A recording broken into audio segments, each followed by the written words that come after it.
Hello, hi everyone. आज अपनी MCQ series आगे बढ़ाते हैं। तो आगे बढ़ाने से पहले मैं आप सबसे जानना चाहूँगा कि आपको ये सीरीज़ कैसी लगी। तो कमेंट करके ज़रूर बताएं और वीडियो को ज़्यादा से ज़्यादा शेयर करें। तो चलिए बिना किसी देरी के शुरू करते हैं आज की क्लास एमसीक्यू सीरीज़। तो आज का पहला क्वेश्चन है, आपको ये विश्व की जल संधि है, इनका मिलान करना है कि ये जल संधियाँ कहाँ पे है। जिब्राल्टर जल संधि इंडोनेशिया मलेशिया के मध्य है। मलक्को फारस की खाड़ी ओमान की खाड़ी के मध्य है। बेरिंग जल संधि अफ्रीका एवं यूरोप के मध्य है। हार्मूज जल संधि एशिया एवं उत्तरी अमेरिका के मध्य। तो आपको मिलान करना है कौन सी संधि किन के बीच में है। तो इसका आंसर आएगा ऑप्शन 2। जो जिब्राल्टर वाली संधि है वो है अफ्रीका एवं यूरोप के मध्य। जो मलक्को है वो इंडोनेशिया मलेशिया के मध्य है। जो बेरिंग सागर जल संधि है वो है एशिया एवं उत्तरी अमेरिका के मध्य। और जो बच गई होमरूज ये है फारस की खाड़ी और ओमान की खाड़ी के मध्य। चलिए एक एक को देखते हैं बिना किसी देरी के। विश्व की कुछ प्रमुख जल संधियाँ। जिब्राल्टर संधि किन के बीच में है। मोरक्को कहाँ पे, अफ्रीका में। स्पेन कहाँ पे, यूरोप में, इनके मध्य है। मलक्का कहाँ पे है, मलेशिया और इंडोनेशिया। मलेशिया का मलय प्रायद्वीप और इंडोनेशिया का सुमात्रा द्वीप, याद रखना ये मलक्का जल संधि इन दोनों के बीच में। बेरिंग जल संधि एशिया एशिया में रूस और उत्तर अमेरिका में अलास्का। ये रूस का हिस्सा हो गया और ये अमेरिका का, यहाँ पे है बेरिंग जल संधि। हार्यूज जल संधि का है संयुक्त अरब अमीरात और ईरान, फारस की खाड़ी और ओमान की खाड़ी के मध्य। ये अफ्रीका है तो यहाँ पे फारस की खाड़ी और ओमान की खाड़ी है, वहाँ पे है। सुंडा जल संधि सुमात्रा और जावा द्वीप के मध्य, दक्षिणी पूर्वी एशिया। पाक जल संधि भारत और श्रीलंका के मध्य, ये इंडिया ये श्रीलंका, इस जगह पे पाक जल संधि है। कोको द्वीप म्यांमार और अंडमान निकोबार द्वीप समूह के बाद, यहाँ पे भारत का अंडमान निकोबार द्वीप समूह है और ये भारत की सीमा से टच करता हुआ म्यांमार है, इस जगह पे कोको जल संधि है। डेविस जल संधि ग्रीनलैंड और बेफिन द्वीप कनाडा के मध्य। तो ये अमेरिका है, उत्तरी अमेरिका है, ये यहाँ पे है कनाडा और ये है यहाँ पे ग्रीनलैंड। तो इन दोनों के मध्य है डेविस जल संधि। आप विश्व का मैप देखना, उसमें जल संधियाँ ढूंढने की कोशिश करना। अगला क्वेश्चन है, विषुवत रेखीय प्रदेश के उच्च भूमि क्षेत्र में किस प्रकार की खेती या कृषि के लिए उपयुक्त है। यानी कि भूमध्य सागरीय जो प्रदेश है वहाँ पे किस प्रकार की खेती के लिए वो भूमि उपयुक्त है। तो है बागानी या बागवानी खेती के लिए। बागानी कृषि को रोपण कृषि भी कहते हैं। बड़े बड़े बागानों के रूप में की जाने वाली कृषि जिसमें एक बार वृक्षों के बागान लगा दिए जाते हैं और कुछ महीने बाद से कई वर्षों तक उनमें उत्पादन प्राप्त होता है, बागानी कृषि कहलाती है। तो बागानी कृषि किसे कहते हैं, जिसमें बड़े बड़े बागान लगाए जाते हैं, बड़े बड़े पौधे लगाए जाते हैं और एक बार पौधों का रोपण करने के बाद कई वर्षों तक उनसे जो है फल प्राप्त किया जाता है, उत्पाद प्राप्त किया जाता है। यह नहीं है कि बार बार लगाया और बार बार उत्पाद प्राप्त करना, एक बार लगाओ और कई सालों तक उत्पाद प्राप्त करो। ऐसी कृषि में चाय, रबर, मसाले, कहवा, फल आदि की कृषि की जाती है। इस प्रकार की खेती अधिकांशतः उष्णकटिबंधीय प्रदेशों में की जाती है। अतः इस प्रकार की खेती के लिए भूमध्य रेखा के दोनों गोलार्धों में कर्क रेखा एवं मकर रेखा तक के प्रदेश उपयुक्त है, जहाँ मुख्यतः उष्णकटिबंधीय जलवायु पाई जाती है। तो ये हमारी पृथ्वी है, ये भूमध्य रेखा। मैं फिर से बताता हूँ इसको। तो ये है हमारी पृथ्वी, थोड़ी सी गोल नहीं बनी।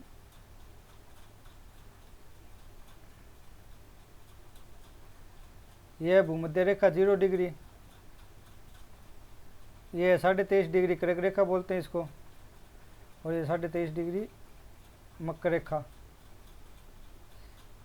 ये 90 डिग्री उत्तरी ध्रुव और ये दक्षिणी ध्रुव। इन दोनों के बीच का जो क्षेत्र है ये कहलाता है उष्णकटिबंधीय क्षेत्र। उष्ण कटिबंधीय क्षेत्र। इस क्षेत्र के बीच में जो बागानी कृषि है वो उपयुक्त होती है, इनकी ज़मीन उपयुक्त है, यहाँ पे बागानी खेती की जा सकती है। बागानी कृषि में पौधे की जड़ों में पानी इकट्ठा न होने देने के लिए इस कृषि हेतु ऊंची एवं ढलान वाली ज़मीन की आवश्यकता होती है। यानी कि बागानी जो पौधे होंगे उनकी जो जड़ों में है वो पानी इकट्ठा नहीं होना चाहिए, वरना वो फंगस लगने से खराब हो सकते हैं। तो इसलिए एक तो ऊंचाई पर लगाते हैं और एक जो ढलान वाली जगह होती है इस तरह की, तो यहाँ पे रोपण की जाती है ढलान वाली जगह पे। अगला क्वेश्चन है, निम्न में कौन सा भारत का राज्य कर्क रेखा के उत्तर में स्थित है? तो ये बताना कर्क रेखा के उत्तर में कौन सा है। तो इसका आंसर आएगा आपका मणिपुर। मैं आपको मैप के द्वारा दिखाऊंगा भी है। तो कर्क रेखा को भारत कितने राज्यों में से गुजरती है? भारत के 8 राज्य हैं। कर्क रेखा 23.5 डिग्री उत्तरी अक्षांश भी बोलते हैं इसको, उत्तरी अक्षांश वाली रेखा कर्क रेखा है। और ये भारत को लगभग मध्य से काटती है। भारत को लगभग मध्य, ये अपना इंडिया है, तो इंडिया को बीच में से लगभग 2 भागों में से काटती है। तो 23.5 डिग्री उत्तरी अक्षांश को कर्क रेखा कहा जाता है। कर्क रेखा भारत के 8 राज्यों गुजरात, राजस्थान, मध्य प्रदेश, छत्तीसगढ़, पश्चिम बंगाल, झारखंड, त्रिपुरा और मिजोरम, ये याद रखना गुजरात से लेकर मिजोरम तक कहाँ से गुजरती है। इसकी एक ट्रिक है वो याद रखना, मित्र पर गमछा झाड़।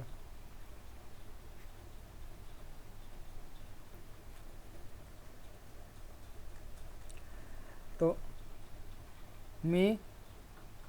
मिजोरम, त्रिपुरा, गुजरात, मध्य प्रदेश, छत्तीसगढ़, झारखंड, राजस्थान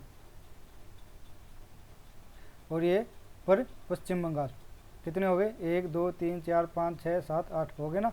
मित्र पर गमछादार, इस ट्रिक से याद रखना। और ये सीक्वेंस में भी याद रखना आप, पूर्व से पश्चिम या पश्चिम से पूर्व कुछ भी पूछ सकते हैं। तो 8 राज्यों से गुजरती है। ये रहा मैप, ये देखिए, गुजरात, राजस्थान, मध्य प्रदेश, छत्तीसगढ़, झारखंड, पश्चिम बंगाल, त्रिपुरा और मिजोरम। मिजोरम के ऊपर ये रहा मणिपुर, तो यहाँ से ये नहीं गुजरते हैं मणिपुर से। अगला क्वेश्चन है, निम्न वक्तव्यों में विचार कीजिए और सही उत्तर का चयन कीजिए। यानी बताइए कथन और कारण में बताना है कि कौन सा कथन इनमें कारण सही है। हिमालय से निकलने वाली नदियाँ सतत वाहिनी होती है। सतत वाहिनी का मतलब निरंतर बहती रहती है। हिमालय नदियों का उद्गम स्रोत हिमानियों से है। तो आपको इसके विषय में बताना है कि कौन सा सही है। तो इसमें कथन भी सही है और कारण भी सही है और इसकी व्याख्या भी करता है। कथन और कारण दोनों सही है और व्याख्या भी करता है। आइए देखते हैं इसको। सिंधु, गंगा, ब्रह्मपुत्र के घाटी क्षेत्र जहाँ अधिकांशतः सतत वाहिनी नदियाँ बहती है, जिसे मानसून काल में वर्षा और ग्रीष्म ऋतु में हिमद्रवण से जल प्राप्त होता है। ये क्या होता है, जब बारिश का मौसम होता है तो बारिश से पानी प्राप्त होता है, और जब बारिश का मौसम नहीं होता, गर्मी का मौसम होता है, तो हिमालय से जो बर्फ़ पिघलती है उस बर्फ़ से पानी प्राप्त होता है, हिमद्रवण से जल प्राप्त होता है। इसमें सिंधु, ब्रह्मपुत्र, सतलज, अलकनंदा, कर्णाली, गंडक, कोसी आदि पूर्ववर्ती नदी है। पूर्ववर्ती नदियाँ कौन सी होती है? जो कि हिमालय की उत्पत्ति से पहले से ही है विद्यमान हो, वो पूर्ववर्ती नदियाँ हैं। तो याद रखना कि हिमालय की उत्पत्ति से पहले कौन सी नदियाँ विद्यमान थी? सिंधु, ब्रह्मपुत्र, सतलज, अलकनंदा, कर्णाली, गंडक, कोसी और ये आदि पूर्ववर्ती नदियाँ। ये नदियाँ अनुगामी हैं। ये नदियाँ ढाल का अनुसरण नहीं करती बल्कि कटाव करके अपना रास्ता बनाते। यानी कि जिस प्रकार एक पहाड़ का ढलान होगा और किसी पर्वत की उत्पत्ति के बाद कोई नदी का निर्माण होता है, तो वो क्या करती है कि जिस तरफ पर्वत का ढलान होगा वो उसी तरफ गमन करती है। लेकिन ये पर्वत से उत्पत्ति की पहले की नदी है, तो ये क्या करेगी, जो पर्वत बना हुआ है उस पर्वत को बीच में से काट देगी। और काट के अपना रास्ता खुद बनाएगी, वो ढलान का अनुसरण नहीं करती। इस कारण पर्वतीय क्षेत्रों में वी आकार की घाटी बन जाती है। इन नदियों के बेसिन अपेक्षाकृत बड़े होते हैं। ये नदियाँ लंबी तथा युवा अवस्था की नदियाँ हैं, तो ये कटाव करेगी तो लंबी नदी बनेगी और युवा नदी होगी। ये मैदान में बहने से फैल जाती है, जिससे बाढ़ आ जाती है।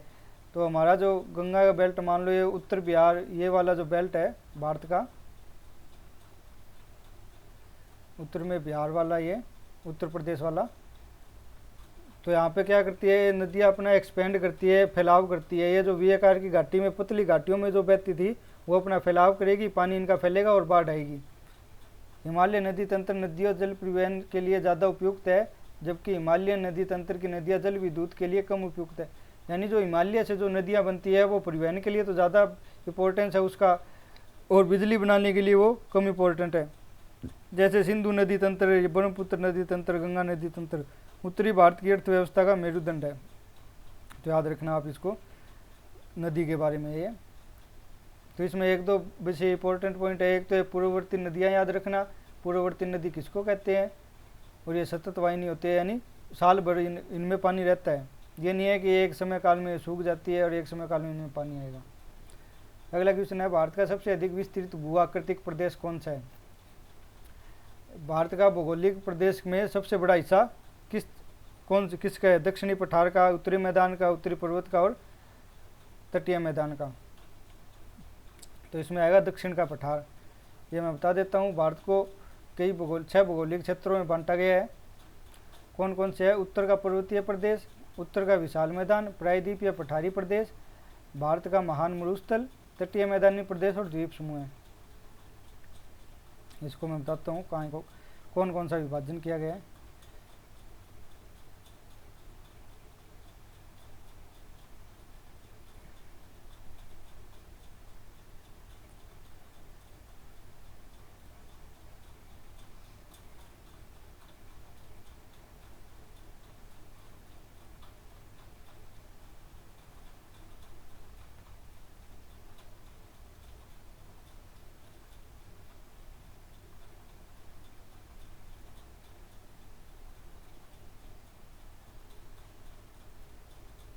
तो ये भारत का नक्शा है, ये श्रीलंका है। तो इसमें जो ये है हिमालयन क्षेत्र है, ये वाला, ये वाला है, ये मरुस्थलीय भाग है।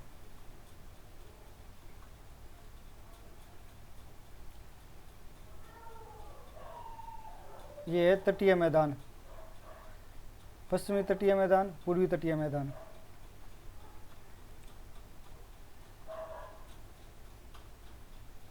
ये है पठारी भाग, प्रायद्वीप या पठारी देश।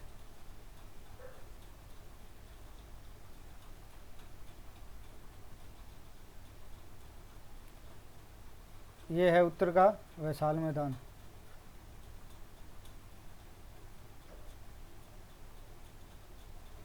और यहाँ पे छोटे छोटे द्वीप समूह हैं, अंडमान निकोबार, ये वाले। तो याद रखना है इन 6 भौगोलिक प्रदेशों में बांटा। ये हिमालय का क्षेत्र है, ये पूरा यहाँ तक फैला हुआ है।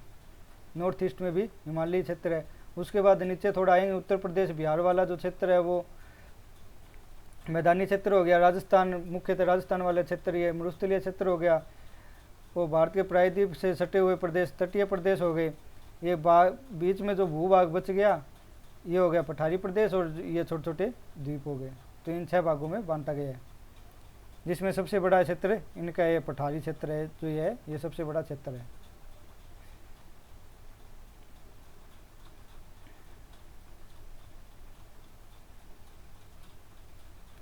अगली है मावठ जिससे होती है वह कहलाती वह है।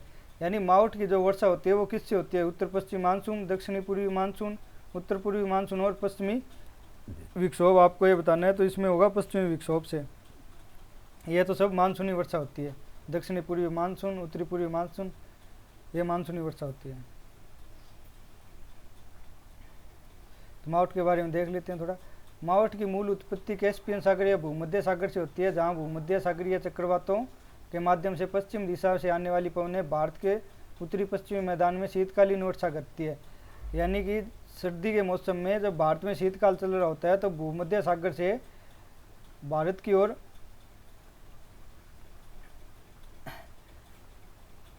हवाएं आती है।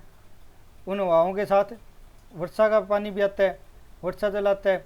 तो वर्षा जल जैसे जैसे भारत की तरफ बढ़ता जाता है वो कम होता जाता है और भारत के कुछ भागों में लगभग उत्तर प्रदेश तक ये बारिश करता है। ये यहाँ तक उत्तरी भागों में बारिश करेगा।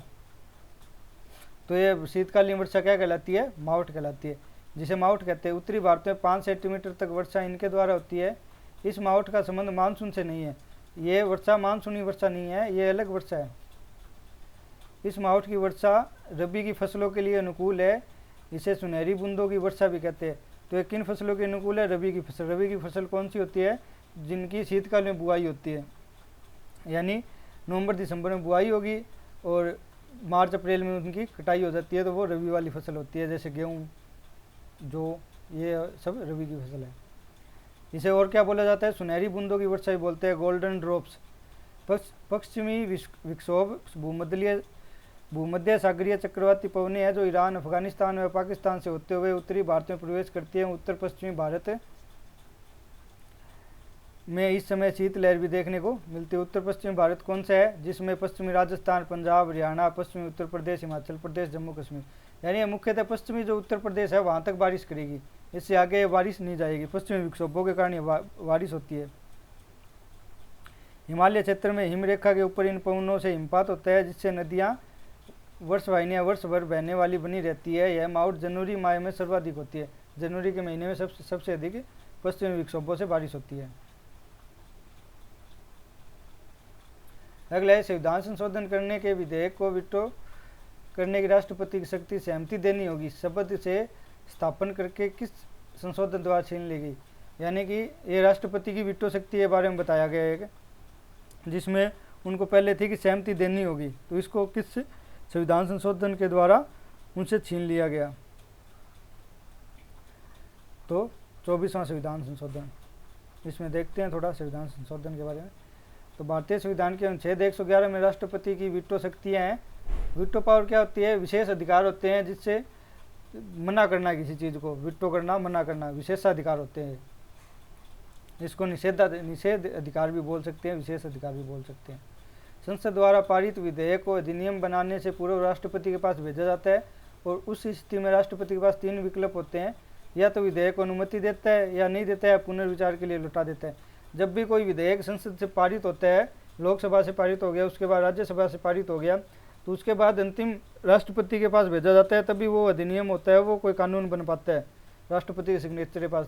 तो राष्ट्रपति के पास 3 विकल्प होते हैं, या तो वो विधेयक को अनुमति दे देता है तो वो कानून बन गया, या उसको मना कर देता है तो वो रद्द हो गया, या फिर पुनर्विचार के लिए संसद में वापस भेज सकता है कि आप एक बार इसको पुनः सोचिए।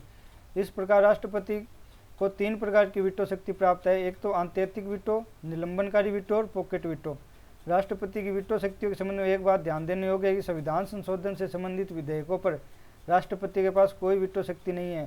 तो याद रखना कि संविधान संशोधन वाले जो विधेयक होते हैं उसमें राष्ट्रपति अपनी वीटो पावर का उपयोग नहीं कर सकता, उसको वीटो पावर नहीं दी गई। 24वें संविधान संशोधन अधिनियम 1971 ने संविधान संशोधन विधेयकों पर राष्ट्रपति को अपनी स्वीकृति देने के लिए बाध्यकारी बना दिया। तो 24वां जो संविधान संशोधन हुआ था उसमें यह बात बोली गई कि राष्ट्रपति के पास वीटो पावर नहीं होगी, संविधान संशोधन को उनको पारित करना ही होगा। अगला है, भारत की प्रभुता, एकता और अखंडता की रक्षा करने और उसे अक्षुण्ण रखने के लिए मूल कर्तव्य को किस स्थान पर रखा गया है? यानी ये एक मूल कर्तव्य है कि भारत की प्रभुता, एकता और अखंडता की रक्षा करेंगे। ये कौन से स्थान पर है? पहले, दूसरे, तीसरे या चौथे पे? तो याद रखना ये तीसरे स्थान पर है। तो मैं मूल अधिकारों के बारे में मैंने पहले आपको बताया था कि ये सरदार सवर्ण सिंह जी की सिफारिश पर लाए गए हैं।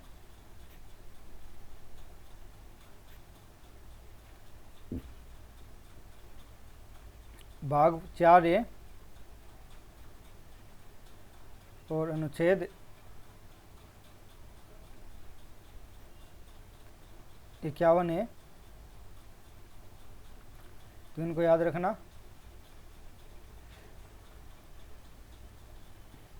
मूल संविधान में मौलिक कर्तव्य या मूल कर्तव्य का कोई उल्लेख नहीं है। इसे 42वें संविधान संशोधन 1976 द्वारा सरदार सरोवर सिंह की समिति के आधार पर लाया गया था। इसमें मूल रूप से 10 थे, 11वां 2002 में जोड़ा गया था। 51 कह के अनुसार भारत के प्रत्येक नागरिक का कर्तव्य होगा। और ये याद रखना, मूल कर्तव्य न्याय योग्य नहीं है, वाद योग्य नहीं है। इनका उल्लंघन होने पर न्यायालय द्वारा दंड का प्रावधान नहीं किए गए। जैसे कि आपके मूल अधिकारों का अगर उल्लंघन होता है तो आप हाईकोर्ट या सुप्रीम कोर्ट में जा सकते हैं और आप उनसे याचना कर सकते हैं कि मेरे मूल अधिकारों का उल्लंघन हुआ है तो आप कार्रवाई कीजिए। लेकिन अगर मूल कर्तव्यों का उल्लंघन होता है तो आप न्यायालय में नहीं जा सकते और न्यायालय इसके ऊपर कोई कार्रवाई नहीं कर सकता। देखते हैं कौन कौन से मूल कर्तव्य हमारे, तो आप इनको याद रखना। तो पहला है संविधान का पालन करना और उनके आदर्शों, संस्थानों, राष्ट्र ध्वज और राष्ट्रगान का आदर करें। दूसरा है स्वतंत्रता के लिए राष्ट्रीय आंदोलन को प्रेरित करने वाले उच्च आदर्शों को हृदय से संजोए रखें और उनका पालन करें। तीसरा है भारत की प्रभुता, एकता और अखंडता की रक्षा करें और उसे अक्षुण्ण रखें या अटूट रखें। अक्षुण्ण का मतलब होता है अटूट रखना, बनाए रखना। तो ये तीसरा, यही क्वेश्चन ने पूछा था। चौथा है देश की रक्षा करें और आह्वान किए जाने पर राष्ट्र की सेवा करें। पांचवें है भारत के सभी लोगों में समरसता और समान भातृत्व की भावना का निर्माण करें जो धर्म, भाषा, प्रदेश, वर्ग आधारित सभी भेदभाव से परे हो, यानी धर्मनिरपेक्ष हो, तथा ऐसी प्रथाओं का त्याग करे जो स्त्रियों के सम्मान के विरुद्ध हो।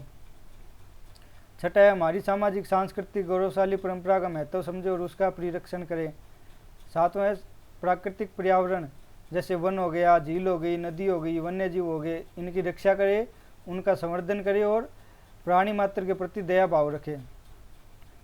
वैज्ञानिक दृष्टिकोण, मानववाद, ज्ञानार्जन तथा सुधार की भावना का विकास करें। सार्वजनिक संपत्ति को सुरक्षित रखें तथा हिंसा से दूर रहे। व्यक्तिगत और सामूहिक गतिविधियों के सभी क्षेत्रों में उत्कर्षता की ओर बढ़ने का सतत प्रयास करें। और 11वां है जो 2002 में जोड़ा गया 86वें संविधान संशोधन के द्वारा, वो है 6 से 14 वर्ष तक के बच्चों को माता पिता या संरक्षक के द्वारा शिक्षा का अवसर प्रदान करना। तो आप ये मूल कर्तव्य 11 है, इनको याद रखना, रट लेना इनको 1 से 11 तक। अगला है संविधान में कौन सा भाग पंचायत से संबंधित है। पंचायत कौन से भाग में है, तो इसका है भाग 9। भाग 9 में पंचायतों के बारे में है। 73वां संविधान संशोधन, 2-3 बातें याद रखना। 73वां संविधान संशोधन, भाग 9, 29 विषय और पंचायतों से, ग्राम पंचायत या पंचायतों से संबंधित, पंचायत से संबंधित है।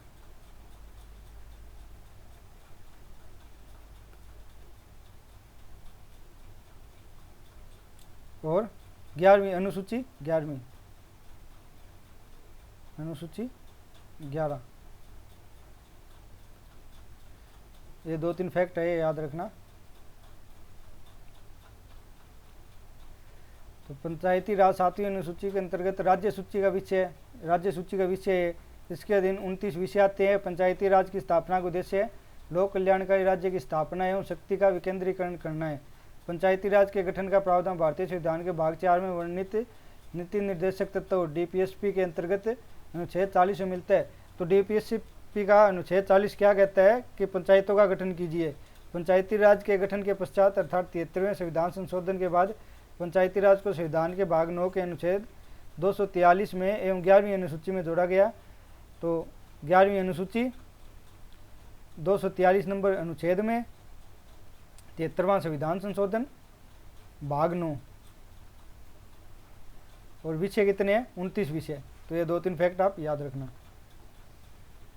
अगला क्वेश्चन है निम्नलिखित कथनों पर विचार कीजिए। 44वें संविधान संशोधन 1978 द्वारा राज्य नीति के सभी निर्देशक तत्वों को अनुच्छेद 14 एवं 19 में उल्लेखित मूल अधिकारों पर प्राथमिकता प्रदान की गई थी।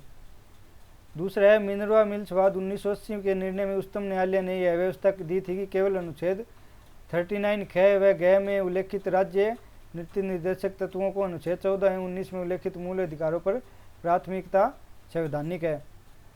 तो आपको यह बताना है कि पहले और दूसरे में कि डीपीएसपी को मूल अधिकार पर वरीयता दी गई, मूल अधिकार पर वरीयता दी गई थी। कौन से में ये कथन सही है इसके बारे में। तो इसमें आएगा केवल दूसरा कथन सही है, पहला सही नहीं है। देखते हैं इसके बारे में थोड़ा। तो मिनरवा मिल्स बनाम भारत संघ 1980 में आया था। उच्चतम न्यायालय ने यह व्यवस्था दी थी कि भारतीय संविधान मूल अधिकारों और नीति निर्देशक तत्वों के बीच संतुलन के रूप में है। ये आपस में सामाजिक क्रांति के वादे से जुड़े हैं।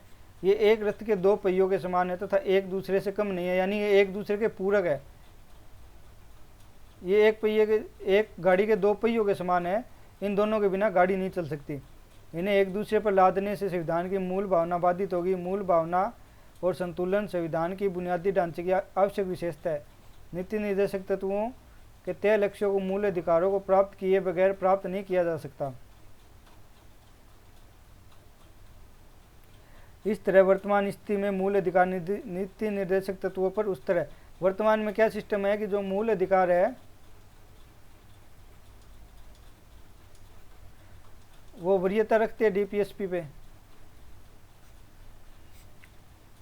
लेकिन इस मामले में नीति निर्देशक तत्वों से संबंधित अनुच्छेद 39 है सामूहिक हित के लिए समुदाय के भौतिक संसाधनों का सम वितरण, और 39 क्या है धन और संपदा के साधनों का संकेंद्रण को रोकना को अनुच्छेद 14 और अनुच्छेद 19 में उल्लेखित मूल अधिकारों पर संवैधानिक प्राथमिकता दी गई है।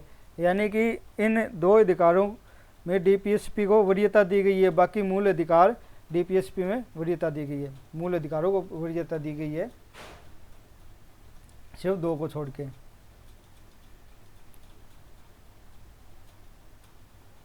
अगला क्वेश्चन है सूची 1 को सूची 2 से सुमेलित करना है। एक तरफ तो है संवैधानिक संशोधन और दूसरी तरफ है उन कब हुआ था, कौन से संविधान संशोधन के अंतर्गत ये हुआ था संविधान। तो आप देख लेना इसको, ए बी सी और डी में मिलान करना आपको। तो इसका आंसर आएगा ये 2। ये मैं बता देता हूँ संविधान संशोधन के बारे में चारों थोड़े।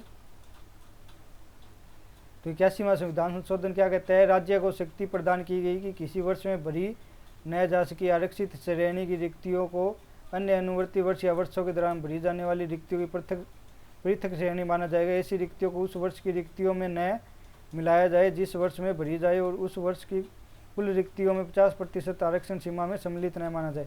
दूसरे शब्दों में इस संशोधन में बैकलॉग रिक्तियों के मामले 50% तक की आरक्षण की सीमा को समाप्त कर दिया गया। यानी कि जो पहले जो वैकेंसी, जैसे पिछले साल कोई वैकेंसी निकली है और उसमें आपकी वैकेंसी में जो आरक्षित सीटें हैं वो खाली रह गई, तो अगली बार जो वैकेंसी निकलेगी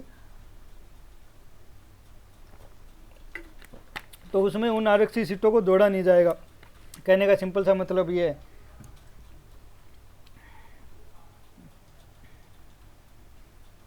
इक्यानवां संविधान संशोधन ये क्या कहता है, ये 2003 में आया। इस संविधान संशोधन अधिनियम द्वारा मंत्रिपरिषद के आकार को निश्चित कर दिया गया।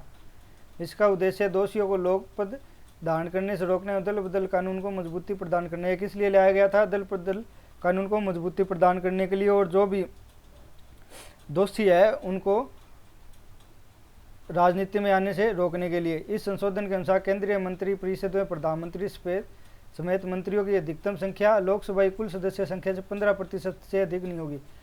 तो ये किस संविधान संशोधन में लाया गया कि जो मंत्रिपरिषद है वो 15% से अधिक नहीं होगा, तो वो 91वें संविधान संशोधन 2003 में। तो ये संसद में भी यही लागू है 15%, और राज्य विधानमंडल में भी, विधानसभा में राज्य विधानमंडल।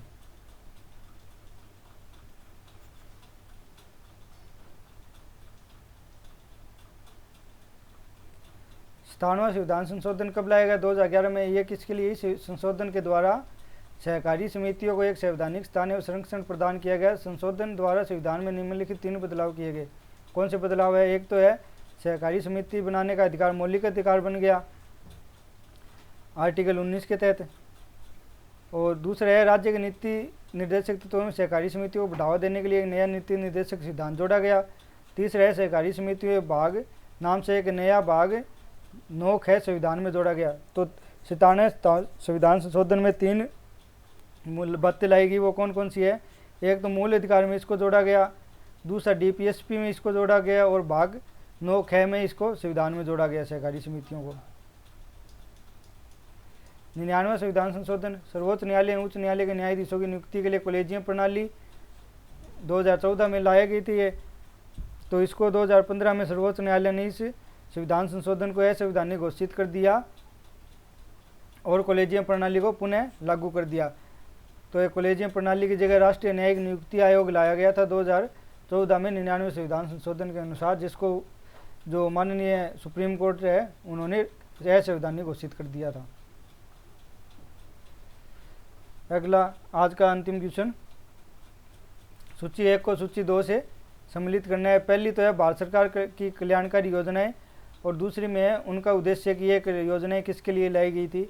तो नई रोशनी कार्यक्रम, महिला सशक्तिकरण, दिशा, वित्तीय समावेशन, प्रधानमंत्री जन धन योजना, नई पेंशन प्रणाली और स्वावलंबन योजना, सूचना प्रौद्योगिकी प्रशिक्षण। तो इसका है मिलान में ऑप्शन 2 आएगा। मैं इसको बता देता हूँ सहकारी योजनाओं के बारे में थोड़ा। तो नई रोशनी कार्यक्रम ये क्या है, अल्पसंख्यक समुदाय की महिलाओं के सशक्तिकरण हेतु केंद्र सरकार ने 2012 में नई रोशनी योजना की शुरुआत की। इस योजना का लक्ष्य अल्पसंख्यक महिलाओं के विश्वास को सशक्त एवं मजबूत करना है। यानी अल्पसंख्यक समुदाय की जो भी महिलाएं हैं उनको सशक्तिकरण के लिए लाया गया। दिशा योजना, तो भारत में डिजिटल साक्षरता से संबंधित केंद्र सरकार की कार्य कल्याणकारी योजना है। तो यह किससे संबंधित है? दिशा शिक्षा से संबंधित है, साक्षरता से। ये एक डिजिटल योजना है और इसका उद्देश्य क्या है, ग्रामीण क्षेत्र में नागरिकों को डिजिटल साक्षर करना, यानी उनको कंप्यूटर चलाना, ईमेल भेजना, इंटरनेट सेवा चलाना आदि के बारे में शिक्षित करना है, डिजिटल शिक्षित करना है। प्रधानमंत्री जन धन योजना, यह योजना भारत में वित्तीय समावेशन पर राष्ट्रीय मिशन है, जिसका उद्देश्य देश भर में सभी परिवारों को बैंकिंग सुविधाएं मुहैया कराने। जन धन योजना का क्या उद्देश्य है कि हर प्रत्येक व्यक्ति का एक खाता हो, बैंक में एक खाता हो प्रत्येक व्यक्ति का। और यह कब लाई गई थी? 2014 में केंद्र सरकार द्वारा लाई गई है। स्वावलंबन योजना, यह योजना वित्तीय सेवा विभाग द्वारा शुरू की गई सह अंशदायी पेंशन योजना है। स्वावलंबन क्या है? एक पेंशन योजना है। इसका उद्देश्य है असंगठित क्षेत्र के लोगों को स्वेच्छा से अपनी सेवानिवृत्ति के लिए बचाने के लिए प्रोत्साहित करना है। असंगठित क्षेत्र कौन सा होता है? जो ये मान लो कि जो प्राइवेट कामगार होते हैं, जो दैनिक दिहाड़ी वाले जो लोग होते हैं, वो असंगठित क्षेत्र में काम करते हैं। जैसे कि हम देखते हैं रिक्शा चलाने वाले, रेहड़ी लगाने वाले, ठेला लगाने वाले, ये सारे असंगठित क्षेत्र में काम करते हैं। और जैसे कंस्ट्रक्शन काम में कोई कंस्ट्रक्शन का काम चल रहा है, वहाँ के मजदूर है, वो सारे असंगठित क्षेत्र के मजदूर है। इस तरह के ग्राहकों के लिए नई पेंशन योजना एनपीएस के संचालन की लागत कम करना है। तो ये स्वावलंबन किसके लिए लाई गई थी? असंगठित क्षेत्र के कामगारों के लिए एक पेंशन योजना है। तो आज की क्लास बस यहीं तक। धन्यवाद आपका, बहुत बहुत थैंक यू क्लास में जुड़ने के लिए। तो वीडियो को लाइक करें, शेयर करें, चैनल को सब्सक्राइब करें और कमेंट करके ज़रूर बताएं कि आपको ये कैसी लगी वीडियो। धन्यवाद, बाय।